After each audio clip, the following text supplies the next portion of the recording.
Clerics. You either love them, or you probably love them because they're giving you healing. But that being said, even though they're granted divine healing powers, and in some cases pretty significant divine damage, they're no stranger to magic items, so they're going to want them, so let's talk about the top 10 magic items for clerics right now. Stay tuned.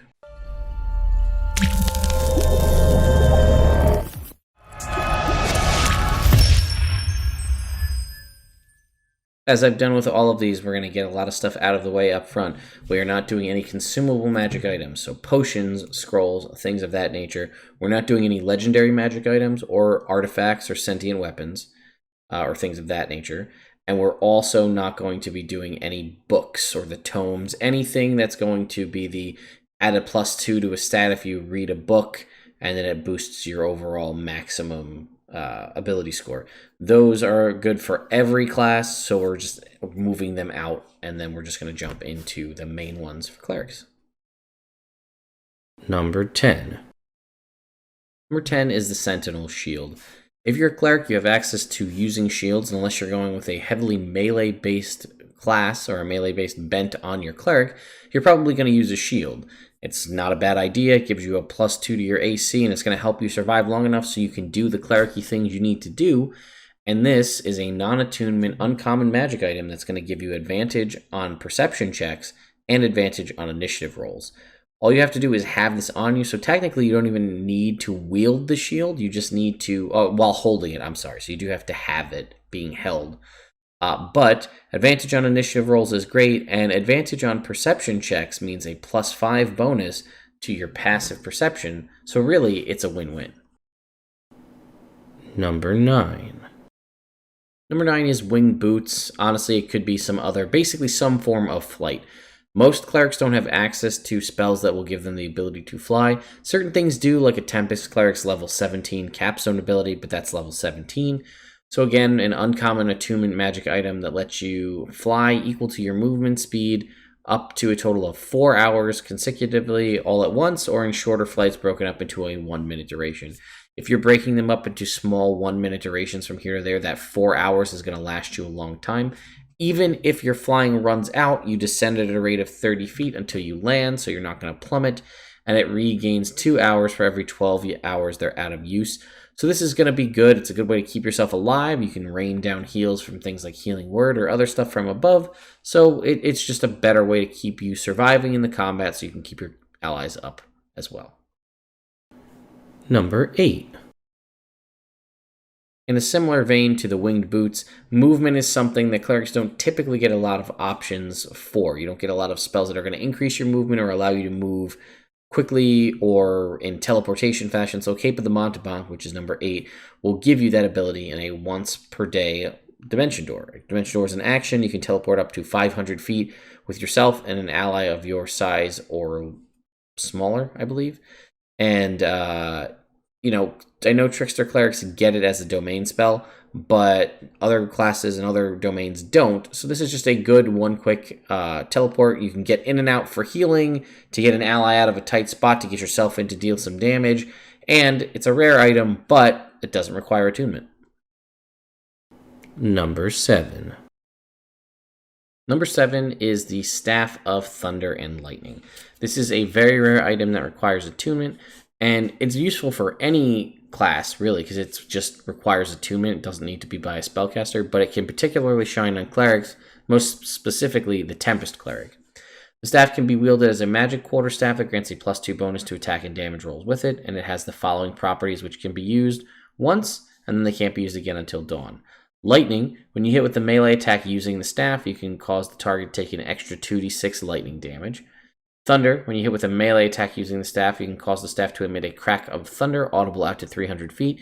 Target you hit must succeed on a DC 17 con save or be stunned until the end of your next turn.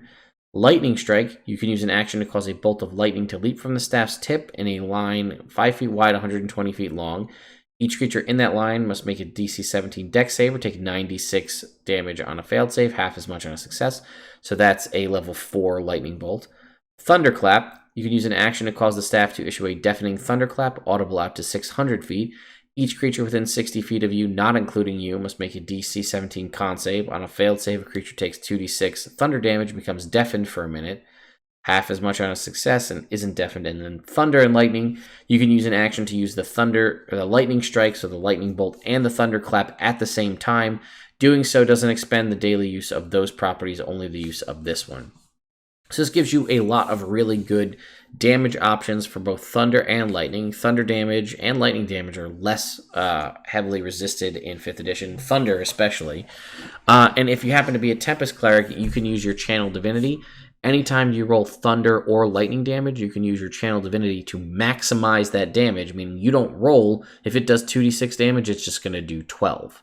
So this is a great way to make use of that 96 lightning bolt, or if you do the lightning bolt and the thunderclap, all of those damage rolls will be maximized. Plus, if it gets up close and you get into a scrape, it's a +2 quarterstaff, so it has a lot of benefit. Number 6. Number 6 is the Rod of Alertness. This is another very rare item that requires attunement, and it has a couple of properties that I think go pretty well with the Cleric, kind of someone who's going to be running a support role. So one, while you have it, you have advantage on perception checks and initiative rolls, so that kind of would overlap with a Sentinel Shield, so you may only want one or the other. Spells, while you hold the rod, you can use an action to cast one of the following spells from it. Detect evil and good, detect magic, detect poison and disease, or see invisibility. As far as I can tell, you can use those indefinitely. You can just cast the spell from it. Those aren't limited. It's not once. You can use an action to cast one of those spells. So that just gave you 4 good spells, especially detect magic and see invisibility, both as freebie spells whenever you want to do it. And it is an action to do it, so you don't have to worry about ritual casting detect magic. And lastly, protective aura. As an action, you plant the haft end of the rod on the ground, whereupon the rod's head shines bright in a 60-foot radius, bright light in a 60-foot radius, and dim light for another 60 feet. While in the area of bright light, so that first 60 feet, you and any creature that is friendly to you gain a +1 bonus to AC and saving throws and can sense the location of any invisible hostile creature that is also in the bright light. The rod's head stops glowing, and the effect ends after 10 minutes, or when a creature uses an action to pull the rod from the ground. This property can't be used again until the next dawn. So not only are you going to get the benefit to wisdom, perception checks, and initiative rolls, you're going to get access to 4 spells you can cast indefinitely for free, and they're all good detection spells. And you can plant it in the ground to give you and allies 1, a light source, but 2, a bonus to your AC and your saving throws, similar to a ring or cloak of protection. And you're also able to sense any hostile invisible creatures in the area. Sounds like a good support character item to have. Number 5. Number 5 is a Ring of Spell Storing. Everything goes the same as what I said for the Bard. A rare magic item that requires attunement, and you can store up to 5 levels worth of spells in it. You could store your own spells in this. You could store a 5th level spell in this if you wanted, 4 level or 5 level 1 spells. You get the point. You could also have other spellcasters cast spells into this, perhaps a wizardly type spell like a shield, or something like that, or a paladin spell. Other spells that you cannot normally get, you could cast from this. So that would be something. Again, shield comes to mind as a great way to deter attacks. But this would also be something like you don't prepare Raise Dead every day as a normal spell, but you have a Raise Dead thrown in the ring. So if you do need to raise somebody from the dead, you can use the spell from the ring and have your other spells prepared differently without including that. This could be 5 level 1 cure wounds, because that would give you 5d8 plus your charisma or your wisdom modifier in healing. So that'd be a great way to just dole out some extra healing if you have the time to stock up on it, or use it to store 5 healing words, or a mixture of both. It has a lot of play for any spellcaster, clerics included. Number 4. Number 4 is Mizzium Armor. Some of you may say, what the hell's Mizzium Armor, because you're not even aware of it. This was an item introduced in Guildmaster's Guide to Ravnica. It is a rare item. It does not require attunement, and it can be for any medium or heavy armor that isn't hide armor, which does fill, unless you're going to be wearing studded leather armor because you're a Dex cleric, this fits for all medium and heavy armor options. So while wearing this armor, any critical hit against you becomes a normal hit, so it functions in that way exactly like adamantine armor. However, it has an additional benefit. In addition, when you are subjected to a magical effect that allows you to make a strength or constitution saving throw to take only half damage, you instead take no damage if you succeed on the saving throw. So this is similar to what I would consider kind of almost like it used to be called metal back in 3.5, but this is basically evasion, but it works for strength saves and constitution saves. Again, it's great on anybody, but that's why it's here for the cleric list. Number 3. Number 3 is the Necklace of Prayer Beads. It was already on one of my other magic item lists. It's available and usable by clerics, druids, and paladins. So I'll tell you right now, you can expect it on both the druid and the paladin video. But the magic, they're rare and require attunement by those 3 classes, or one of the 3. And the necklace has 1d4 plus 2 magical beads, and the beads, you basically roll to determine how many it has, and each one of the beads has a different, there are 6 total, they each have a different ability. You roll d20 to determine, but the kicker is it uses your saving throw and your spell DC, but whatever spell is cast from a bead, it's cast as a bonus action. And there are certain spells, actually I'd say a lot of these on here, aren't bonus actions, so you're getting them quicker than you would normally have. So one of the beads is the Bless bead, which lets you cast, the Blessing bead lets you cast the Blessed spell. Again, this would be a Bless as a bonus action, which could go a long way. Cure Wounds at 2nd level or Lesser Restoration. Again, think of these as bonus actions. Greater Restoration, Branding Smite, Planar Ally, and the last one would be Windwalk. Benefit of that is Windwalk typically has a casting time of a minute. This allows you to do it as an action. Or sorry, as a bonus action. So a really good magic item. I love Necklace of Prayer Beads. I try to get it on every cleric or paladin that I play. I would highly recommend it. Number 2. Number 2 is a Staff of Healing. Again, a rare magic item that requires attunement by a bard, cleric, or druid. Not saying you need to get stuck in the kind of role of being the healer, but this would be a great item to facilitate you not being that role. This item allows you to heal pretty substantially overall without tapping into any of your spell slots, allowing you to use those for other spells like, say, Spirit Guardians or Guiding Bolt. As 10 charges, you can use an action to expend a charge to cast one of the following spells with your spell save DC and spellcasting mod.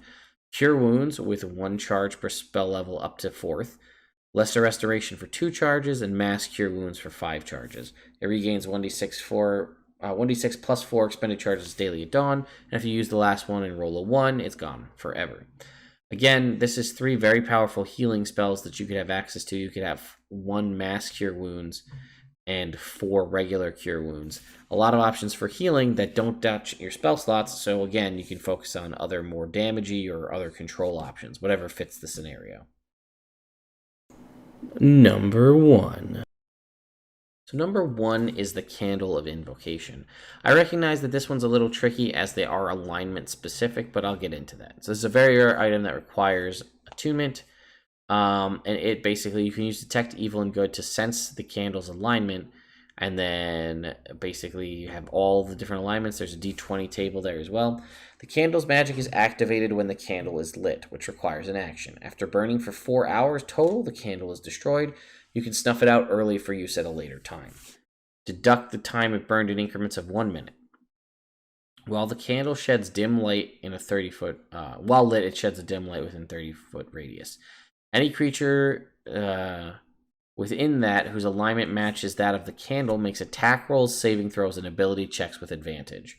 In addition, a cleric or druid in those light whose matches alignment matches the candles can cast first level spells he or she has prepared without expending spell slots. The spell effect is as if cast with a first level slot. Alternatively, when you light the candle for the first time, you can cast the Gate spell with it, destroying the candle in the process. So I'm not really looking to use the Candle of Invocation to use a Gate spell. You could, obviously, and the benefit that it gives your allies advantage on attack rolls, ability checks, and saving throws is awesome. But the main reason I want it is the unlimited non-spell slot expending first level spells. You could do a lot with an unlimited amount of Cure Wounds for, it takes 4 hours to burn the whole thing down. You could heal a lot of people with a first level Cure Wounds. You could throw a lot of Guiding Bolts out there as well. There's a lot of good options for what you can do. And the fact that you'd have essentially, you can cast, it says to deduct it in a minute. You could cast the spell 10 times in a minute. And then you have 4 hours of this. So you'll be doing this for quite some time. And that's it, guys. That's my top 10 list for clerics. Let me know what you think in the comments below. What kind of magic items you like to have on your cleric. Did I hit the mark? Do you think I missed something? in your experience, which ones are most important, which ones have you used? Also, feel free to leave me your top 10 cleric magic items in the comments down below. If you like this video, feel free to give it a thumbs up and subscribe to the channel to see more D&D content like this from me in the future. And I also stream every Monday, Tuesday, Wednesday evening, so there's a link in the description to the Twitch channel as well if you'd like to come out and join me live. Thank you guys so much for watching, and I'll see you next week for top 10 druid magic items.